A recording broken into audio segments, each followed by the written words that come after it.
Channel Inspirasi Santri Kreatif.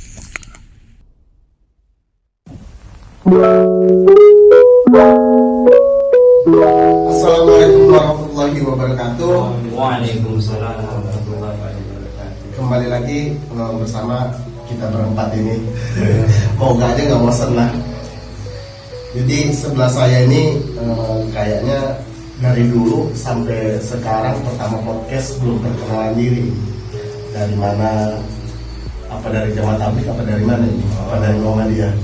Ya, biar apa namanya, tamu kita juga Mas Alif sama saya tahu kita ini latar belakangnya seperti apa. Jadi perkenalkan, nama saya Abu Hasan Bisri. Kalau tempat tinggal saya ini di Pantai Laut, Kota Agung, Pasar Madang. Biar orang tahu, oh ini ternyata orang Pasar Madang. Jadi kalau orang Pasar Madang ketemu saya biar Mas. Ya, kalau kenalkan nanti bisa sayang. Habis itu kalau perjalanan saya selama ini, bahasanya itu saya lamanya di Jawa. Karena ketika saya lulus SD, saya langsung dipondokkan oleh orang tua saya di Jombang, langsung di dekat Buireng itu. Tempatnya di mana itu? Di Pacul Goa. Dulu saya mau dipondokkan di Lirboyo. Di Lirboyo, saya lihat pondoknya, oh ini di kota. Jadi karena saya masih kecil dulu, saya nggak mau lama, nanti saya takut hilang. Karena di kota. Terus pulang lah, balik lagi, cari pondok lagi. Terus ketemu lah Tebuireng. Tebuireng itu sampingnya pasar. Waduh mak, jangan di pasar lah, jangan di pasar, nanti saya jajan terus, malah nggak ngaji. Jadi sama guru saya namanya Ustadz Solihun, yang dulu jadi pengasuh Alimah. Sekarang dia di mana, Tio? Di Kalianda. Kalianda. Dulu juga pernah di Jombang, Bayi Solihun itu. Terus saya dicarikan pondok di pelosok, temu hutan, sawah, nggak taunya ketemu Pacul Goang. Dari namanya saya tertarik, Pacul Goang. Pinggir-pinggirnya itu hutan mas. Jadi itu seperti apa namanya, seperti gerbang. Jadi pohon bambu, di dalamnya itu pondok pesantren, yang mana diasuh oleh beliau Romo Kiai Muhammad Abdul Aziz Mansur, putranya Mbah Mansur. Itu masih zuriyah Lirboyo. Dari tahun 2009 saya lulus SD, langsung ke Jombang, ke Tarbiyatun Nasiin namanya, Pacul Goang, 1 kilo dari Tebuireng. Karena apa? Karena saya menjelasin kalau Pacul Goang pada nggak tahu. Kalau Tebuireng semua pada tahu.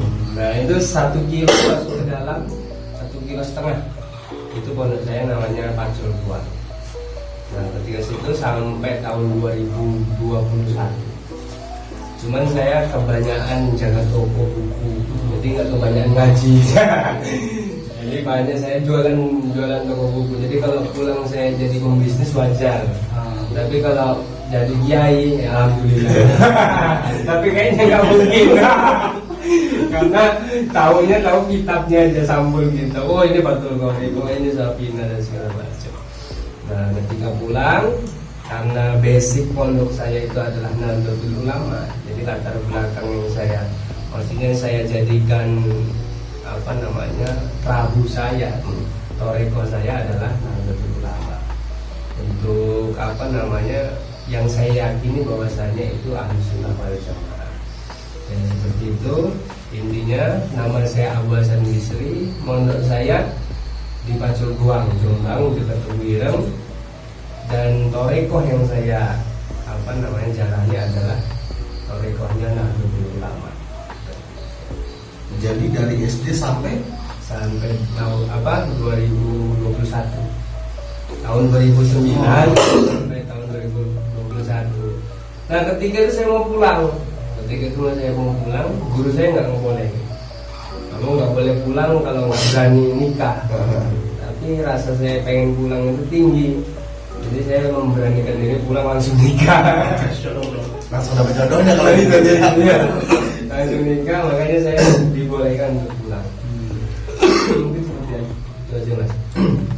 mungkin dari Mas Alif dan Jadi buat Mas Yahya dulu nih. Oke, nama saya Yahya Izul Mubarok. Ya, kelahiran Bandar Jaya Mataram Udik, Desa Sumedang. Ya kecil langsung sama kayak Mas Bisri ya. Mas Bisri dari lulus SD. Tapi saya karena dulu takutan mondok di Jawa ini kan jauh dari rumah. Maka orang tua ini cuma menitipkan di dalam daerah saja. Yaitu langsung di masih tetangga desa, namanya pondok cabang dari Jawa Timur, namanya Pondok Pesantren Al-Fatah Temboro, Karas Magetan. Situ saya cuma bertahan 1 tahun karena programnya ini 3: sekolah, belajar kitab, hafal Quran. Dan ternyata otak saya ini tidak mampu gitu kan, mampu. Kawan ke rumah minta dipindahkan 1 program saja. Alhamdulillah sama orang tua diizinin dipindahkan ke sama juga ke cabang, tapi cabang Jawa Tengah, Magelang. Disitulah dimulai saya mengambil studi khusus tentang kitab, dari mulai jurniah sampai Ihya Ulumuddin, dikaji di Lampung Tengah. Itu sampai selesai di situ, sampai di wisuda, alhamdulillahnya. Kemudian disuruh sama Pak Yai diteruskan ke pusatnya Magelang, Jawa Tengah. Alhamdulillah di sana saya dikirim ke sana ini nggak langsung meneruskan studi, tapi saya sama Ustadz sana ini mau mengambil jurusan lanjutan, tetapi harus dengan tes. Mau masuk jurusan fikih, khusus fikih. Dalam setahun ini katanya membahas fikih, debatan ikhtilaf tentang para ulama tentang membahas mazhab Syafi'i. Alhamdulillah pondok kami mazhab Syafi'i, mazhabnya, rekodnya ya terhitung di sana ini Pondok Pesantren Kerincing Magelang, Jawa Tengah, Payaman. Itu dari dulu memang torekoh wiridanya ini Sadiliyah. Kalau wadahnya ini memang NU dulunya. Karena ini kan tentang pembahasan kita NU dengan jamaah tabligh. Nah, pondok kita ini sejak zaman Romo Agung Kiai Haji Sirot, Romo Agung ya, itu memang NU. Dan dibawa dengan mantunya, karena anaknya Mbah Kiai Romo Yai ini perempuan semua. Nah, dapat mantu namanya Mbah Kiai Mukhlasin. Ini juga masih NU. Ketika punya anak namanya Kiai Haji Ahmad Mukhlisun bin Mukhlasin, disitulah dakwah masuk. Mulai dari Pondok Payaman, kemudian didirikan lagi di agak kesininya Payaman. Berapa kilo mungkin? 7 kilo dari Payaman ini murni. Di situ kita buat pondok dakwah. Dari awalnya basic NU, peci hitam, merokok kuat, kokoan sarungan, jadinya berubah dengan jubahan, jenggotan. Nah, disitulah perubahannya. Tapi bukan mengubah NU-nya. NU-nya tetap dibawa. Kita program semuanya pakai NU. Bahkan di sana mungkin satu-satunya pondok yang mengkaji Daurah fikih secara debatan 4 syarah, Minhaj Talibin, Tufa, Mughni, Syatan, Mahali. Kemudian sampai jenjang Daurah tasawufnya Ihya, Hikam, kemudian Minanul Kubro karangan Imam Sa'roni, bahkan lagi sampai detik terakhir ini ngaji Daurah hadis, Kutubus Sittah, Bukhari Muslim dan sebagainya. Alhamdulillah saya cuma kebagian di Jawanya ini. Masuknya tadi kan tes, mau ngambil Daurah fikih, itu kan nanti dapat ijazah diploma gitu kan. Nah, di situ kita dites, alhamdulillah. Karena keberuntungan mungkin kan, kayak keberuntungan ternyata bisa masuk kelas Daurah fikih tentang kajian ilmu fikih secara 1 tahun ini membahas fikih ya. Alhamdulillahnya. Kemudian seputar itu saya sampai mondok di sana cuma mungkin 1 tahun 2 tahun, cuma melanjutkan studinya saja. Perluasan di sana baru perkenalan dengan ustadznya ustadz saya gitu kan. Cuma alhamdulillah berkahnya bisa berangkat ke sana. Jadi kayaknya cintanya NU ini masih nempel. Iya. Masih nempel. Ini bukan masalah pondoknya juga, karena orang tua sudah saya NU kental. Dari bapak saya, alhamdulillah pondokan juga, pondokan di Lampung Timur Al-Falah. Ibu juga pondokan, alhamdulillah, alumni Kudus Jawa Tengah. Alhamdulillah, Hafizah. NU-nya kental banget ini. Meskipun kami masuk di dakwahnya ikut jemaah metodenya. Jadi buat yang di sebelahnya ini kayaknya ini yang kayak mirip di YouTube. Iya ya. Aduh, sebenarnya saya nggak dengar cerita beliau ini jadi minder. Aduh. Kalau saya ini memang dididik dalam latar keluarga yang ya biasa-biasa aja dalam amalan agama ya. Sehingga saya remaja sampai menemukan jati diri ini banyak proses. Ya prosesnya ya sebenarnya ya proses yang mana proses ini banyak anak muda lakukan pada umumnya. Intinya anak muda ini kan mencari jati diri. Semua perkara yang dia kira bahagia dibuat semua. Dicarilah main musik, olahraga, main game, ya sebagainya lah intinya. Cuma memang di situ nggak ada kebahagiaan. Ya sampai akhirnya ketika saya hijrah, memutuskan untuk hijrah, saya kembali lagi ke jalan Allah. Justru di situ saya merasakan kebahagiaan yang turun. Ya sebelumnya saya mau memperkenalkan diri ya. Nama saya Muhammad Alif. Asli Lampung, Kota Agung. Kota Agungnya mana? Kota Agung Pusat. Di Balahan Baros. Jadi memang perkara besar yang saat ini jauh saya syukuri itu apa? Pertama bisa mengenal Allah, yang kedua belajar ilmu Allah. Kalau boleh ditanyain masalah apa sih selama ini yang membuat lu berbahasa gitu ya, sempat bahagia dan sebagainya, ini perkara agama ini. Alhamdulillah setelah proses panjang mencari diri, Allah kasih saya hidayah, Allah kasih taufik, saya memutuskan untuk pergi ke pondok pesantren. Ketika itu usia saya bukan usia muda lagi, 22 tahun. Di saat lagi kencang-kencangnya mungkin anak muda bergejolak, nafsunya, syahwatnya pengen beli ini, pengen beli itu, pengen punya ini, pengen punya itu. Justru saya malah pergi mondok. Perkara yang memang besar menurut saya, karena memang awal saya bilang ke orang tua saya, Mak, saya mau mondok. Ya orang tua saya nggak ngasih, karena ngelihat saya sekarang udah mungkin dianggapnya udah besar. Wayai untuk kerja, cari uang, ngumpulin, kawin.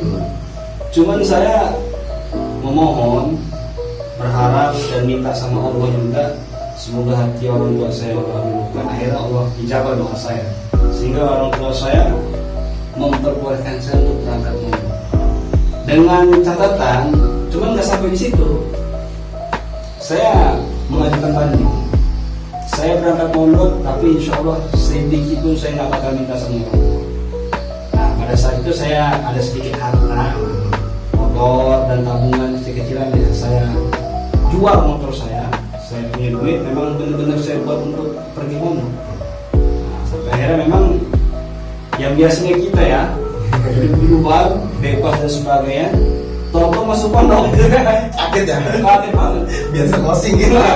Kalau dikasih Jadi memang satu hal yang aneh yang nggak bisa saya katakan lah gimana. Intinya saya itu benar-benar bingung mesti ngapain, harus apa ini saya. Nah, dan takaza terbesar pada saya itu untuk seorang santri betah aja di pondok. Dan saya usahakan walaupun paham nggak paham, saya usahakan betah saya di pondok. Alhamdulillah setahun dilewati di pondok, saya mondok sama dengan Ustaz Yahya di Kerincing. Bedanya saya langsung ke pusat. Beda berkah ini. Nah, kemudian saya ke sana. 1 tahun saya lewati. Tahun pertama ini memang luar biasa, mujahadah sekali. Saya disitu sering nangis. Awal kencing lagi saya dengan sakit, lengkap lah penderitaan. Cuma memang justru di situ bumbu-bumbu penyedap sampai saya kuat hampir 6 tahun lagi mondok. Sebab itu semua pengorbanan di awal-awal. Alhamdulillah sekarang saya kurang lebih ya hampir 6 tahun di Kerincing, Bangkalan, Payaman, masih lebih untuk ilmu. Saya juga backgroundnya di pondok pesantren ini mungkin kurang lebih sama kayak saudara kita di istri. Kalau beliau di pondok jaga toko kita, kalau saya di pondok ngurusin kambing. Jadi hari-hari kawan-kawan ngaji, saya hari ngurusin kambing, ngurusin ternak yang ya, dengan tujuan ya saya dengan sedikitnya ini daya tangkap otak saya yang sudah nggak lagi bagus, saya mau tabarkan aja apapun, saya mau ngarep berkah daripada khidmat. Alhamdulillah ya masih sampai sekarang khidmat juga. Tapi gue penasaran banget ya sama lu. Gue kenal lu udah cukup lama ya. Apa sih yang di dalam pikiran lu tuh? Apa membuat lu mau mondok? Apa ada yang ngajak? Apa kemauan sendiri? Ya, jadi kalau lu nanya sama gue kayak gitu ya mungkin banyak ya orang Kota Agung yang settingan kita. Tahu ya bukan ya yang kayak gini lah intinya. Itu nggak bisa kita ceritakan. Intinya itu udah menjadi masa lalu kita lah. Iya kan sekarang. Nah, sebenarnya ya itu kejenuhan titik kebahagiaan yang kita cari sebenarnya apa? Karena anak muda zaman sekarang ini kan pengennya bebas, pengennya lepas, tanpa beban, tanpa aturan, senang-senang aja pengennya. Cuman dampak kedepannya itu nggak mereka pikirkan. Nggak mungkin Pak B.J. Habibie, Jokowi yang sekarang jadi presiden masa muda habis dengan kekayaan sia-sia. Mungkin ya? Nggak mungkin kan? Pasti mereka berjuang untuk bisa meraih tingkatan itu kan. Nah, itu juga gue mikir kan. Selama ini kan gue udah banyak ngomong waktu gue sia-sia, melakukan perkara-perkara yang nggak ada faedahnya menurut gue. Sampai akhirnya gue jahil lah, goblok gitu. Gue nggak tahu apa-apa tentang agama, ya kan? Bisa ini nggak bisa itu, apalagi gue anak satu-satunya, dituntut lah gue setidaknya bisa ngedoa. Nah kalau kita ini kan masih doa minimal. Nah di situ gue mulai tergerak. Nah di situ gue mulai hijrah. Gue coba hijrah, melepaskan atribut-atribut gue di masa lalu. Ya sana sobek-sobek, gondrong, ya kan? Gue lepas coba. Pada saat itu pertama gue bingung gue harus kemana ini. Sedangkan gue awam, gue takut kan sekarang kan yang gue tahu kan Islam ini kan ada yang ini, ada yang itu. Sedangkan gue orang awam, gue mesti kemana, gue bingung. Akhirnya gue kontak kawan gue, Madi mungkin kenal. Ya alhamdulillah alasan gue bisa sampai ke pondok. Ya sebenarnya karena satu sisi gue mau melepaskan benar-benar kebodohan. Karena gue nggak tahu apa-apa, buru-buru mau doa, kencing aja nggak cebok. Akhirnya gue memutuskan untuk mondok. Kalau masalah ada yang ngajak ataupun enggak, ya nggak ada yang ngajak. Tergerak aja hati gue. Pada saat itu memang gue hijrah, awal gue hijrah, yang gue ikut kawan, sempat dibawa ke majlis para habaib. Nah, di situ gue senang, ya kan? Di situ gue senang. Nah setelah itu gue nih ngerasa masih harus lebih lagi gue nih pada dalam Islam. Nah pas itu momentum memang ada jamaah tabligh. Waktu itu kan di Masjid Gunur Islam Maros, imam tetapnya itu orang Jawa lah. Gue kan udah lama nih Bob, merantau ke Jakarta. Gue pulang, gue nggak tahu kalau imam gue itu si beliau. Pas gue sholat Jumat, enak benar suaranya. Dan situ gue pengen belajar ngaji. Nah, setelah itu diarahkan sama beliau. Kalau memang mau cepat belajar ngajinya, coba tolong agama Allah, luangkan waktu, kata dia. Luangkan waktu untuk apa Ustaz? Ya untuk memperjuangkan agama Allah. Keluar resort itu jauhlah 3 hari, kata dia. Dibawa uang 30.000, bawa pakaian ganti, bawa selimut, bedding, tidur, alas. Ya gue turutin aja. Walaupun awalnya orang tua juga nggak ngomongin, karena kan image-nya orang-orang tabligh ini kan di mata orang umum kan nggak cinta dunia, nanti malas kerja, maunya ibadah. Jadi sebenarnya nggak kayak gitu ya. Sebenarnya nggak kayak gitu. Ya, alhamdulillah setelah gua isi koman dalam jamaah tabligh, ada santri dari Magelang, dari Kerincing gerak di tempat kita Kota Agung. Gua terkesan melihat amalan dia. Setiap hari nggak pernah lepas daripada Al-Quran, murojaah aja. Kalaupun dia ngomongnya yang bermanfaat terus. Gue pengen kayak dia, walaupun ya nggak mungkin. Tanya lah gue, Ustaz mau di mana? Di sini, kata di Kerincing, Payaman, Magelang. Dari situ Ustaz, gimana caranya kalau saya kesana? Ya dikasih alamat, dikasih kontak personal di situ, ya udah, gue coba hubungi. Alhamdulillah sampai gue kesana. Gue mondok dari awal tahun sampai sekarang ya masih betah. Syukur sama Allah masih hidup. Ya, insya Allah itu aja. Masih berarti ya? Masih dong. Jadi gue mau nanya nih masalah buat jamaah tabligh ya, jamaah tabligh. Metode dakwah sampean ini seperti apa sih? Nah, yang lebih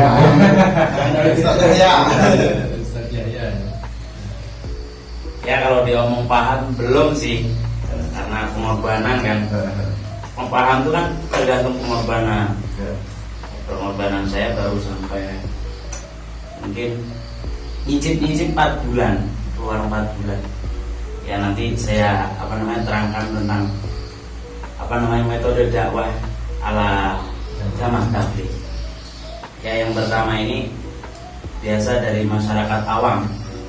Tabligh kan meluas dari orang petani, pedagang, pejabat, polisi, itu semua bisa dirangkul semua dalam jamaah tabligh.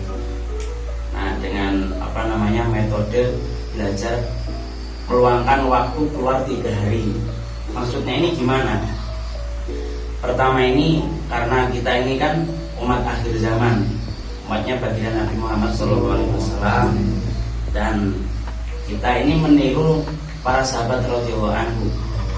Para sahabat radhiyallahu anhu kan di dunia sudah dapat titel diridhoi oleh Allah Subhanahu wa taala. Nah, inilah yang patut kita tiru. Nah, para sahabat radhiyallahu anhu ini mengorbankan diri waktunya ini di jalan Allah, tapi seluruhnya, sehingga kalau cerita Islam tersebar ini kan, kalau Islam tidak didakwahkan maka hanya ada di Arab saja, benar kan? Nah, disitulah pengorbanan para sahabat seumur hidup, sehingga menyebar, ada yang ke Jeddah, ada yang Cina, ada yang ke mana, seluruh dunia. Bahkan pada zaman Khalifah Umar ini 2/3 dunia bisa dikuasai. Nah ini kan pengorbanan para sahabat radhiyallahu anhum seluruh hidupnya. Nah kalau umat akhir zaman ini sholatnya kan kita lihat sendiri cuma 5 menit. Pikirnya wah nggak tahu sunah-sunahnya, wajibnya aja kayak gitu kan, apalagi sunahnya. Maka guru-guru kita mengajarkan metode dakwah supaya bisa diambil oleh semua lapisan masyarakat ini dengan cara belajar mengorbankan diri untuk agama Allah ini 2/3 hidup. Dalam 24 jam kan cuma 2,5 jam. Dalam setiap bulan 3 hari, dalam setiap tahun 40 hari. Dan kalau bisa nyicip-nyicip 4 bulan belajar hijrah ke desa-desa. Nah, kemudian tempatnya ini kan jamaah tabligh beritikaf di masjid. Kenapa kok di masjid? Beda dengan KKN gitu kan, anak kuliah tinggalnya di tempat lurah, fasilitas. Tetapi jamaah tabligh ini kalau diomong pengorbanan kan biamwalikum wa anfusikum, harta sendiri, waktu sendiri, dengan diri sendiri juga. Maka di situ kita berkorban diri kita, harta kita, nggak ada sama sedikit ada penyokongnya dari pemerintah, dari siapapun nggak ada, tapi dari tekad kita sendiri, dari pemberian Allah kita gunakan untuk Allah. Itulah sama tabligh. Nah, metodenya ya keluar 3 hari ini maksudnya apa? Dan kenapa harus di masjid? Nah, itu kan tadi 3 hari ini ya, kalau diomong dalilnya ini saya baca di kitab karangan Ustadz kita, Ustadz Ahmad Taufik Al-Jawi Semarang, di buku bacaan ini kan, diambil dari beberapa kitab-kitab, kemudian dibukukan sehingga terjemahan gitu kan, kisah-kisah. Nah, kemudian diambil itibar keluar 3 hari ini. Ya seperti contoh biasanya saya belajar keluar sampai sekarang pemahaman saya ya. Mungkin kalau nanti ada penonton dari jamaah tabligh pemahaman saya ini agak melenceng, mau di komentar. Ya pemahamannya saya sini, kayak orang beli ayam di pasar, kemudian dibawa pulang. Kalau dibawa pulang kok langsung dikeluarkan, ini nanti hilang, nggak tahu tempat pulang. Prinsipnya keluar 3 hari ini, orang diambil dari jalanan, orang diambil tani, dimasukkan ke rumah Allah selama 3 hari. Nah, dia ini tetap di situ, di masjid, bukan di tempat orang, bukan di rumah, bukan di kos-kosan, bukan di hotel. Biar apa? Dimasjidkan suasana malaikat, suasana taat, baca Quran, zikir. Ya, 3 hari tetap di masjid. Nah, ketika nanti dia ini pulang rumah, maka ini tahu rumah tempat pulang ini gimana gitu. Ada masalah perginya ke masjid, maka tidak jauh ke masjid. Maka nanti masuk prinsip orang yang pergi bolak-balik ke masjid, maka bersaksilah bahwa itu orang beriman. Nah, masuk ciri-ciri lah, walaupun bukan belajar, namanya orang belajar ya. Nah, ini prinsip 3 hari. Kemudian metode 40 hari itu bagaimana, ini dalilnya juga. Ya mungkin dalilnya kita ambil dari seperti orang ibu hamil. Ibu hamil kan setiap 40 hari berbeda, dari segumpal darah jadi segumpal daging, 40 hari berbeda. Nah seperti itu. Nah, kadangkala kita ini ditargetkan ketika keluar 40 hari di masjid-masjid ini kan. Di masjid ini bolehnya 3 hari, karena tamu ini disunahkan bertamu 3 hari. 3 hari pindah, 3 hari pindah. Nah maksudnya di situ belajar memakmurkan masjid. Nah, keluar 40 hari ini belajar untuk menghidupkan hadis baginda Nabi SAW, menjaga takbiratul ula selama 40 hari, maka dia akan dibebaskan dari 2 sifat nifak dan bebaskan dari api neraka. Maka nanti perubahan 40 hari ini ketara. Maka orang yang sering dakwah ini di rumah, walaupun nanti basicnya ini preman, basicnya petani, ketika pulang sudah 40 hari ini rajin ke masjid.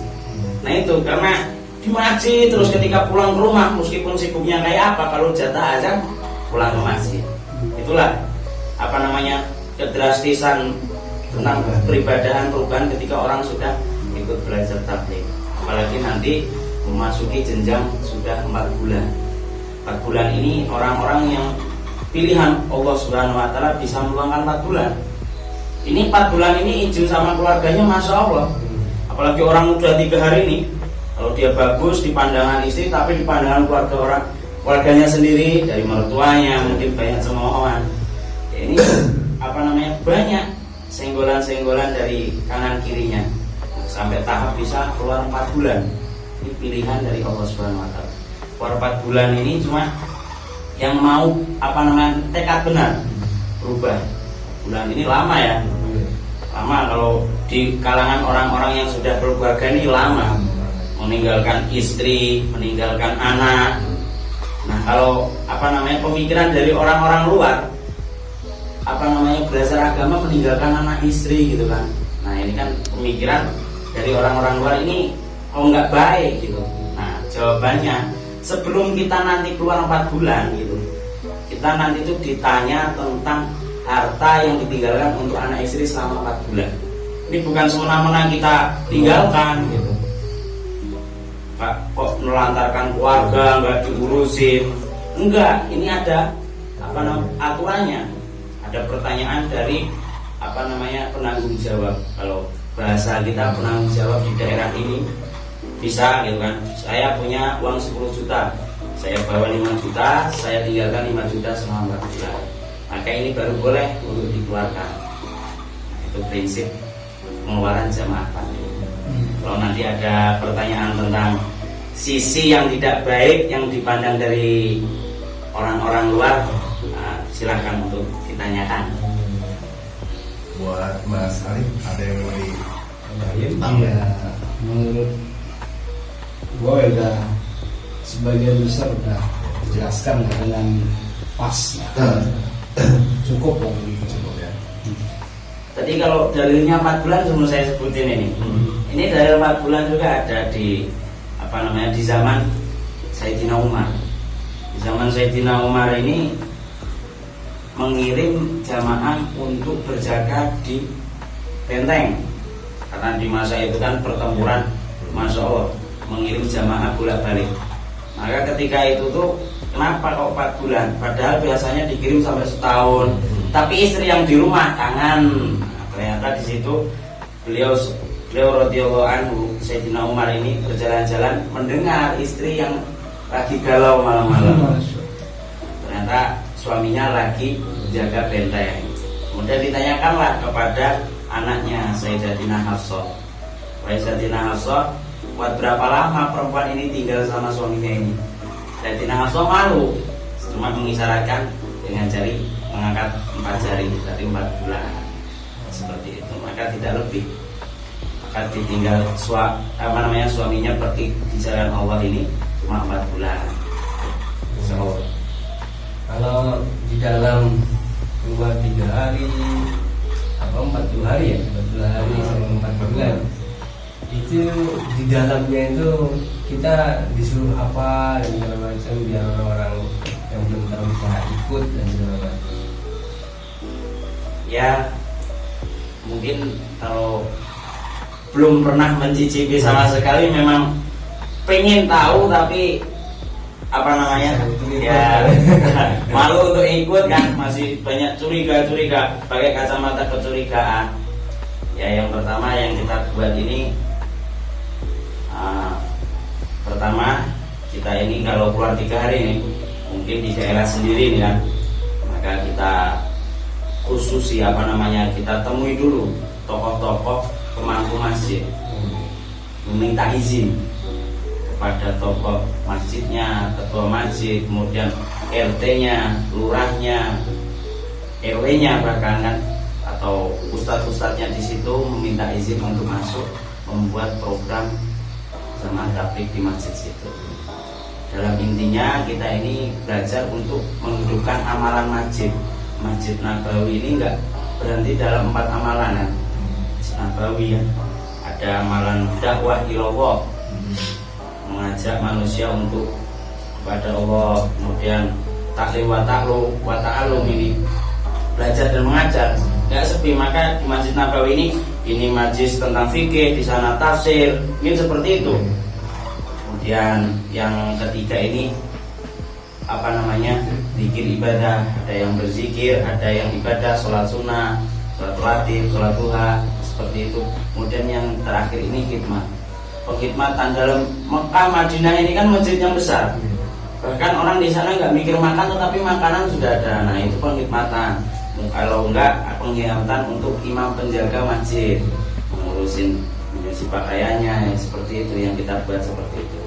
Kemudian kalau prinsip kita memang sudah di manage sama orang tua kita ini keluar di jalan Allah. Pertama kita ya seperti itu kita buat. Kemudian yang kita bawa setiap harinya itu kita fadhailul amal ya, semuanya mungkin tahu ya, mungkin pernah dengar.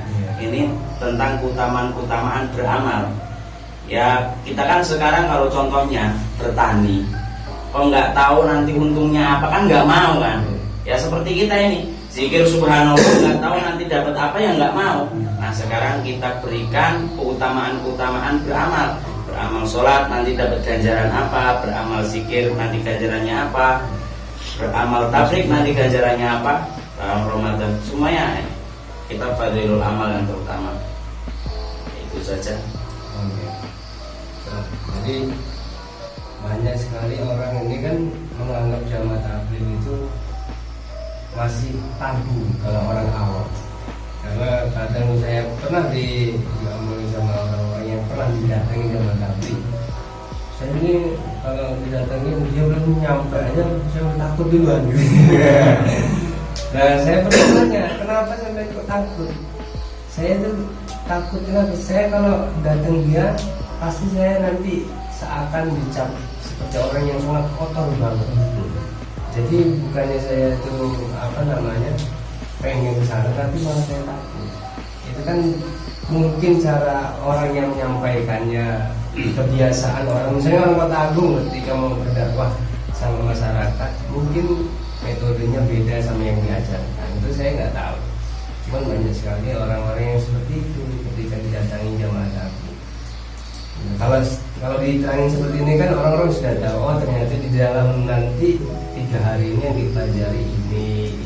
Jadi orang tahu, oh yang di dalam yang di masjid itu dilakukan perkara-perkara yang baik. Nah, tinggal nanti mungkin teman-teman jamaah tabligh lebih santun lagi, biar inilah, biar orang-orang awam yang ingin berubah ini bukan takut tapi malah tertarik. Ini Mas Bro. Mungkin ada yang ditanyakan lagi. Sampean dulu. Tambahan. Kalau saya juga banyak yang bertanya. Contohnya orang-orang sini, orang-orang jamaah tabligh, khususnya di Masjid Darussalam. Orang-orang itu banyak yang tanya sama saya, Mas, jamaah tabligh itu sesat apa tidak? Karena saya nggak tahu banyak, tapi kalau saya tahu akidahnya, kalau masih akidahnya wajar, saya awal jamaah, saya jawab seperti itu oke saja. Dan yang saya tahu tentang jamaah tabligh ini masih dalam naungan Ahlussunnah wal Jamaah. Cuman jamaah tabligh ini cuma metode dakwah yang diwadahi sama mereka, metodenya seperti ini. Oh jadi bagus ya, oh iya bagus kata saya. Tapi jangan sampai lupa ibadah juga dengan ilmunya juga disertai. Kan banyak orang, kalau kata guru saya dulu Mas, kalau orang kok ibadah tanpa ilmu katanya itu seperti tidak berbobot.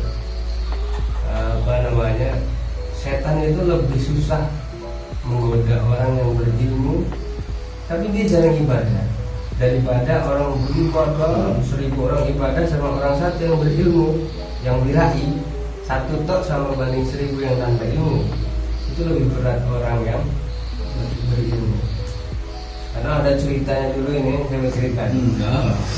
Ada orang ibadah sama orang berilmu. Ini dijahilin sama temennya. Punya teman satu, temennya sama, yang berilmu temennya ini, yang beribadah temennya ini. Jadi dia ini menguji keimanannya di antara dua ini. Orang yang beribadah didatengin di musolanya ketika dia beribadah. Pas didatengin dia di samping musola di luar. Setelah itu dia berdoa. Tukang ibadah ini berdoa. Setelah berdoa, si temennya yang ngerjain ini ngomong, wahai fulan, kamu doa kamu semuanya udah aku terima. Dan kamu udah gak perlu lagi ibadah karena kamu udah ucap sebagai ahli surga. Nah orang yang ahli ibadah tanpa ilmu tadi bilang, alhamdulillah ya Allah, selama ini yang saya tunggu adalah itu. Nah jadi kan intinya orang ini yang tidak berilmu tanpa dasaran dengan kata yang seperti itu aja terpengaruh. Terus ada orang yang berilmu nih, berilmu juga wirai, tapi ini yang susah digoda sama saya. Digoda sama temennya. Wahai Fulan, yang lagi belajar di rumahnya. Wahai Fulan, kamu itu udah saya cap sebagai ahli sudah karena kamu suka ibadah, suka apa namanya, suka belajar, kamu juga punya ilmu. Oh ya, bentar, saya mau ini dulu ke dapur, saya mau ngasah apa namanya, golok dulu kan. Saya ngasah golok dulu. Saya mau membunuh sama orang yang nggak tahu Tuhannya. Padahal yang ngomong tadi bukan Tuhan. Jadi kan tadi menganggap dia Tuhan yang ngomong itu. Saya mau membunuh orang yang mengaku Tuhan. Jadi orang yang ini tadi itu kabur. Jadi intinya apa?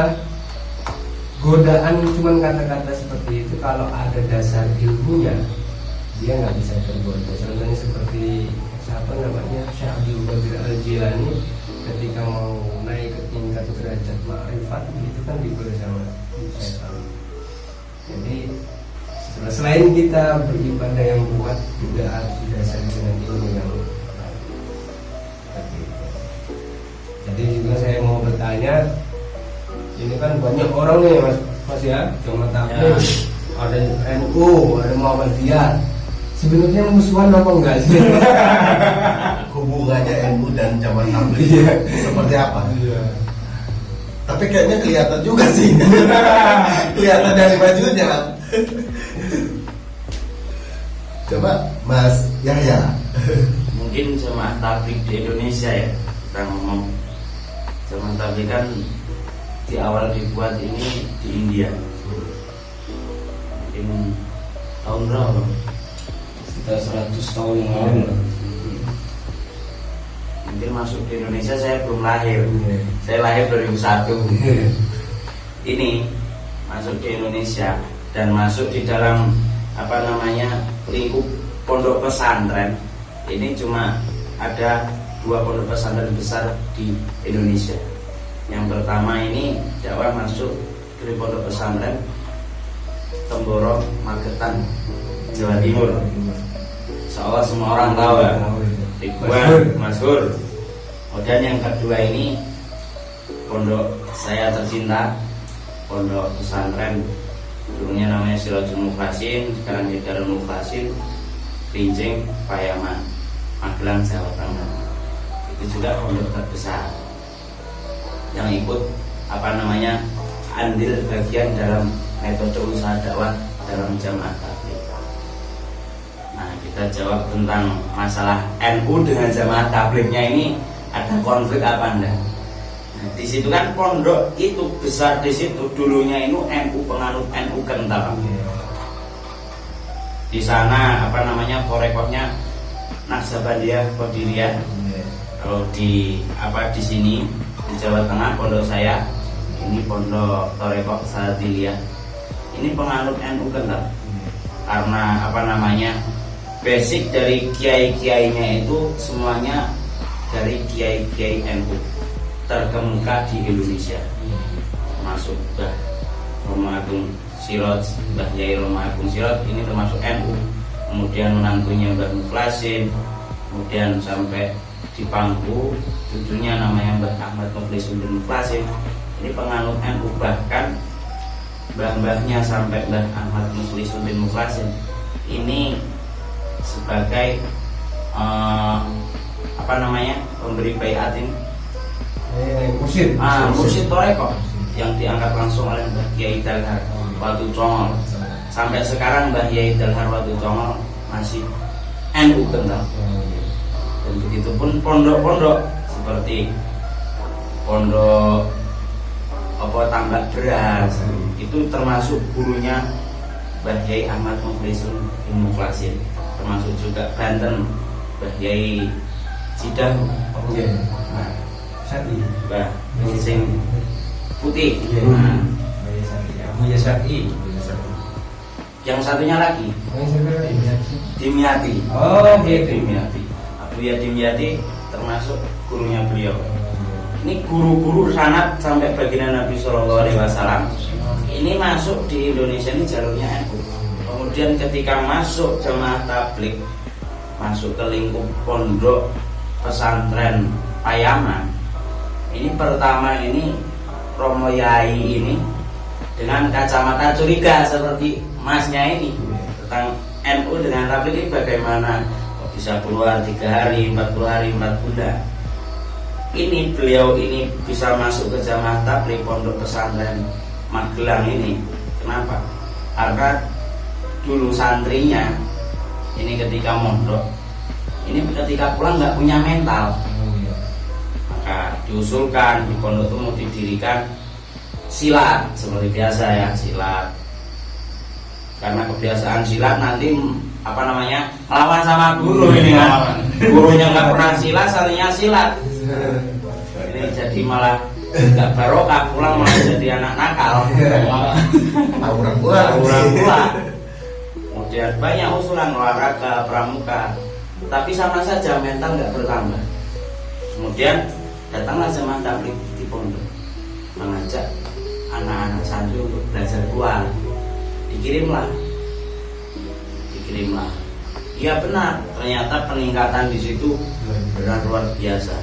Mau dikirim kemana? Kan santri kan tepatnya di masjid, suruh azan, suruh ceramah, suruh ngisi tahlilan. Nah disitulah mental terbentuk. Maka Mbah Romo Yai Kiai Haji Ahmad Mukhlisin Demokrasim yang sudah almarhum lah, baru tahun kemarin 2019 wafat. Beliau ini sampai apa namanya tingkatan keluar 1 tahun keliling Indonesia sebelum wafatnya beliau ini. Alhamdulillahnya seperti itu. Nah, Pondok Payaman masuk dakwahnya seperti itu, dan NU-nya masih terbawa. Dari ngaji kitabnya, kitab Salafiyah, dari mulai A sampai Z-nya ini semuanya Salafiyah. Metodenya pun Salafiyah, tidak ada yang ditinggalkan. Nah, itu jadi sebenarnya kan tidak ada konflik di antara NU dan Jamaah Tabligh, malah itu mungkin kayak cuman satu darah, cuman ditambahkan metode yang baru. Karena apa? Karena kita mengikuti dulu kan zaman Nabi berdakwahnya seperti itu, diaplikasikan di zaman sekarang. Karena mungkin orang-orang awam dan sekarang butuh hal itu. Jadi setelah ada video ini mungkin nggak boleh ada yang menganggap bahwa Jamaah Tabligh ini konflik sama yang lain. Sama ya. Terus buat Jamaah Tabligh lagi satu kali ini mau nanya lagi nih, apakah wajib keluar 3 hari apa 40 hari 4 bulan wajib atau tidak? Saya lagi nih. Mungkin kalau saya nih masih santri kan, berarti masih ikut program pesantren. Ya, alhamdulillah di pesantren kami ini program paling ketat dalam masalah tabligh, apalagi mendekati Ramadan. Kalau santri di tingkatan awal sebelum masuk pesantren Kerincing, ini masalah pondok ya, karena sudah sangat baik perubahan ketika santri masuk jamaah tabligh, maka disyaratkan sebelum masuk Kerincing, masuk pondok pesantren Magelang ini belajar keluar 4 bulan. Karena apa? Nanti ketika keluar 4 bulan nanti dapat namanya subsidi. Meskipun santrinya ini udah umur 30 masih bisa mondok di Kerincing dengan syarat 4 bulan. Nah nanti bayar syariahnya cuma 15.000 per bulan. Ini untuk kemudahan. Dan ketika nanti perubahan ketika udah keluar 4 bulan kan mau di rumah ini tukang preman, tukang jalanan, nggak tahu apa-apa. Ketika belajar keluar di masjid, terus ketika nanti di pondok insya Allah bisa khusyuk. Nah itu disyaratkan santri ya, saya jawaban bagi santri. Kalau kemudian kita ini dapat program 8 bulan belajar, 4 bulan keluar di jalan setiap tahun. Bahkan santri Kerincing yang mondok udah 5 tahun pernah 4 bulan 5 kali seperti itu. Mungkin kalau sudah seperti kami ini mungkin di jenjang udah masuk kategori senior lah, belum bisa dikatakan senior dalam segi ilmu, tapi kelas mungkin sudah tua di pondok baru dipanggil senior. yaitu disuruh keluar 40 hari saja, karena nanti kitab yang dikaji semakin tebal. Kalau nanti pas keluar kok kelamaan, nanti takutnya tidak khatam. Kalau belajar kalau tidak khatam kan repot, gak enak. Nggak tahu awal nggak tahu akhir, seperti itu. Kemudian kalau program di tempat orang-orang yang sudah di rumah, tidak di pesantren, ya mungkin kewajiban, bukan kewajiban sih, keharusan untuk, ya bahasanya keluar di jalan Allah ini kan untuk meningkatkan iman. Di rumah kan imannya seperti itulah, ya, ada TV, ada telepon, ada istri, ada anak, baca Quran jadi lemah, sholat sunnah jadi lemah, maka iman perlu bahasanya dicas, biar tersuasana lagi, semangat beribadah. Maka belajar lagi 3 hari setiap bulan. Lihat teman ini baca Qur'annya, giat nih kan. Nah, dia lihat teman baru giat. Nanti di rumah seperti itu. Aku hari seperti itu juga. Ya enggak wajib. Harusan dari sendiri. Enggak wajib, tapi bagi orang jamaah tabligh merasa seperti harus. Iya, jadi tambahan. Ya kalau dibilang wajib berarti kalau tinggalkan kan dosa ya. Berarti kan dakwah kan sebenarnya wajib, cuma kan metodenya kan mesti dalam tabligh, ya kan. Intinya untuk kawan-kawan jamaah tabligh atau jaulah ya, yang sudah militan dalam dunia ke jamaah tabligh kan ini, mereka ini semacam memang punya kewajiban ketika mereka nggak menunaikan nisabnya setiap tahun yang 40 hari ya gitu kan, ngerasa harus dipenuhi gitu, karena mereka tahu kadar iman mereka.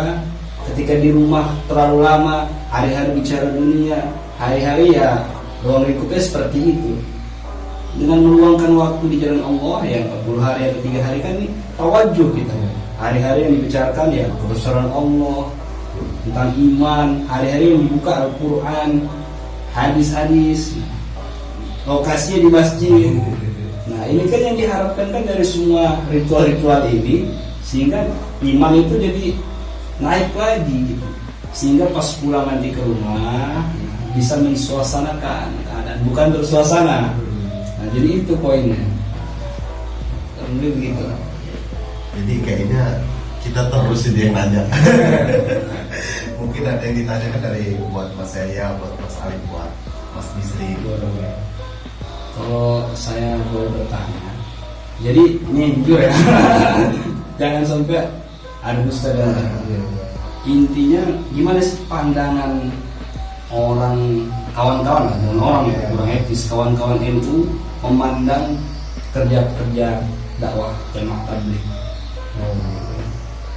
Kalau yang saya rasa Mas ya, karena jamaah tabligh itu kalau di pandangan saya pribadi, itu memang sudah bagus dalam tata ibadah. Dalam tata dakwah mereka juga sudah semangat. Cuman mungkin yang karena saya sering didatangi orang yang saya ceritakan tadi, mungkin cara orang-orang jamaah tabligh untuk mengajak itu seakan-akan seperti harus. Contohnya yang diceritakan biasa sama Mas Bur juga pernah. Saya ini seakan-akan harus ikut ini dan harus ikut itu. Itu kan seharusnya kita dengan cara yang halus dan segala macam. Nggak bisa hari ini besok, nggak bisa bulan ini bulan besok. Kasarnya ngomongan seperti itu. Karena apa? Kalau saya pikir ini unek-unek saya juga. Karena orang ini kan makomnya kan masing-masing. Ada yang makomnya diberi sama Allah gampang dimasukin hidayah. Ada makomnya orang ini kadang-kadang ya sulit dimasukin hidayah. Karena kadang ada yang diberi sama Allah ini makomnya udah pakem kerja bisa. Ada yang pakem ibadah, ada yang pakem main-main. Itu kan pasti ada. Itu kan semuanya jenengan juga meyakini bahwasanya itu kehendak Allah.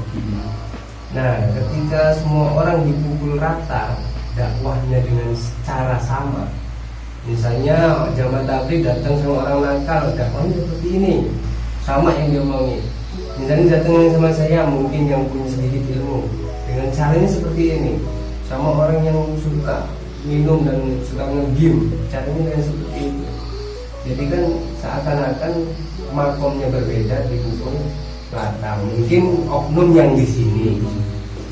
Saya yakin, saya pasti ada metode-metode apa namanya jamaah tabligh. Oh ini kalau ketika kamu ketemu sama orang tani yang sampai harus omongin seperti ini, itu pasti ada. Tapi yang saya rasa orang-orang yang di sini oknum yang belum punya metode yang lengkap sudah dipersilakan untuk berdakwah secara keseluruhan. Itu apakah benar juga kok enggak yang saya omongkan? Ya kan? Itu kalau menurut saya. Iya, sampaikan aja. Nah, ketika saya ngomong seperti ini, apakah benar gitu? Ketika misalnya jamaah tabligh luar 3 hari, ada metode untuk disebar, maksudnya berdakwah di jalan Allah. Itu apakah disuruh Mas Bob? Ini yang 3 hari. Nanti kalau sampai ketemu orang petani, sampai harus kayak gini cara ngomongnya. Atau nanti ketemu sama orang minum, ini cara ngomongnya. Apakah ada atau tidak? Kalau semisalnya ada, itu pasti terkendali. Oh, dengan perasaannya orang-orang yang seperti petani seperti ini. Tapi kalau nggak ada berarti kan itu mungkin masih perlu diperbaiki. Iya, betul.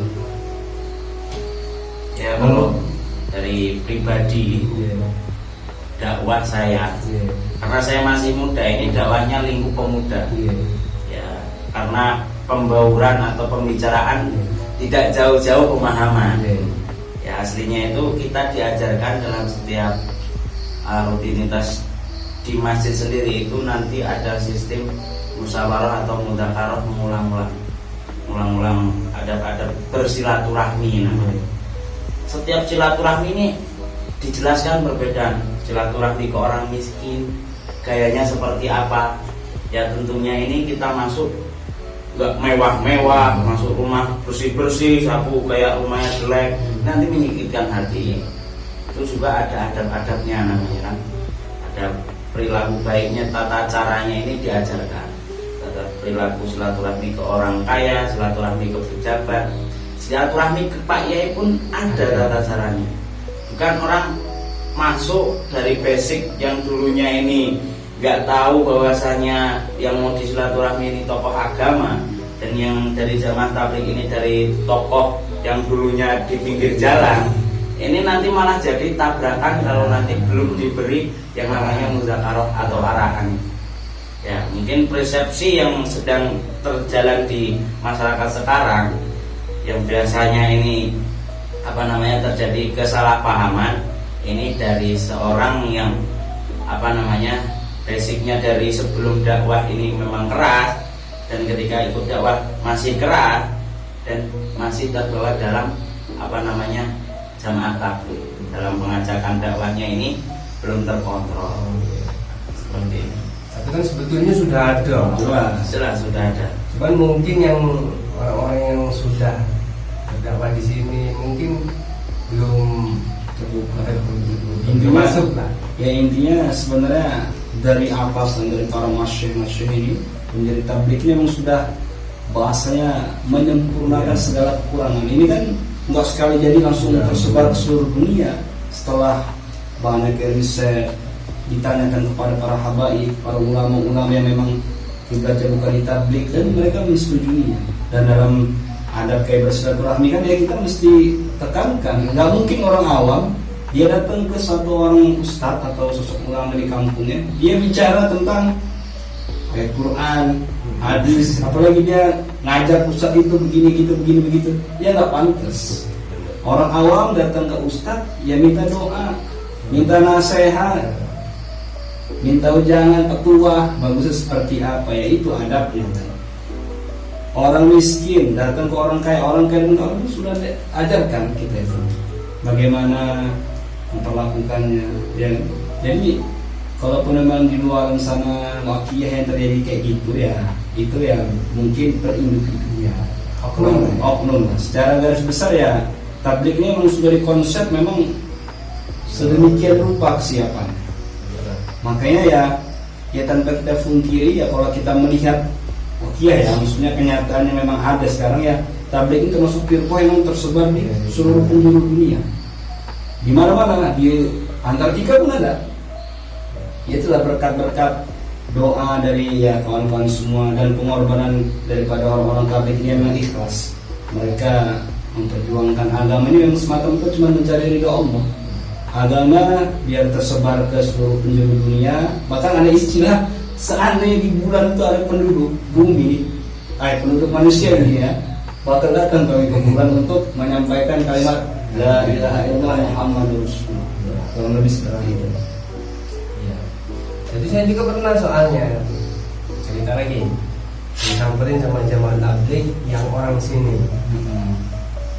Seakan-akan saya merasa, seakan-akan saya mondok dulu tahun-tahun ini nggak ada artinya. Ketika disamperin sama jamaah tabligh, kayak nggak ada artinya. Orang ini kan seperti ini cara ngajaknya gitu. Tapi ketika ada dulu dari Kalianda, orang jamaah tabligh dari Kalianda ke Mabu Salam, dia datang sini, assalamualaikum, ramah. Dari ini dari mana masnya, apa namanya, nama kotanya ini apa, desanya apa, pernah mondok apa enggak. Ketika saya bilang saya pernah mondok, dia malah apa namanya, saya punya anak mas mondok, malah dia minta solusi, apa namanya, tukar argumen. Nah jadi saya juga, wah nanti besok saya mau ketemu lagi di masjid. Nah jadi seperti itu. Saya ketika melihat orang-orang jamaah tabligh dari mana kalian, dan saya tertarik.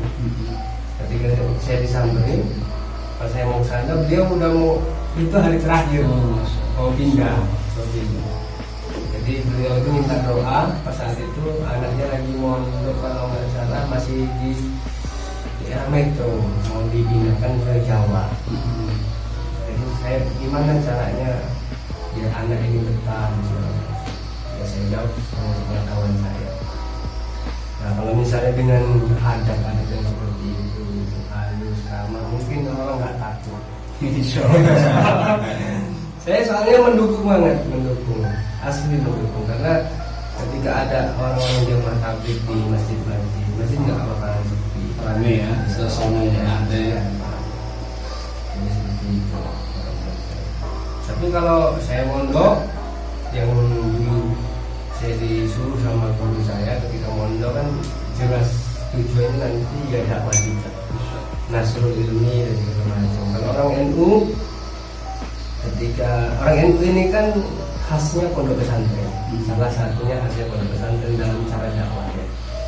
Nanti finishnya seperti apa Mas Bob? Ketika orang ini mondok lulus, nanti kan tersebar kemana-mana. Oh ini jadi ustadz di kampung, mendirikan madrasah, jadilah dakwah lokal, seperti itu. Jadi memperbanyak madrasah, pendidikan Al-Quran dari dini. Ketika dia sudah besar ya terserah mereka. Yang penting akidah sudah tertanam di dunia. Seperti itu. Apalagi guru saya, kalau jadi santri kalau mau pulang harus bisa jadi paku. Katanya beliau, kemudian Mansur, kalau sampai ngelihat petani, sampai ngelihat apa, nelayan dan segala macam, sampai jangan satukan makom mereka, nurut sama apa namanya argumen sampai cara dakwah sampai. Yang penting sampai bisa menyatukan mereka ini dalam satu kata yang kita tahu, takwa sama Allah. Gimana caranya?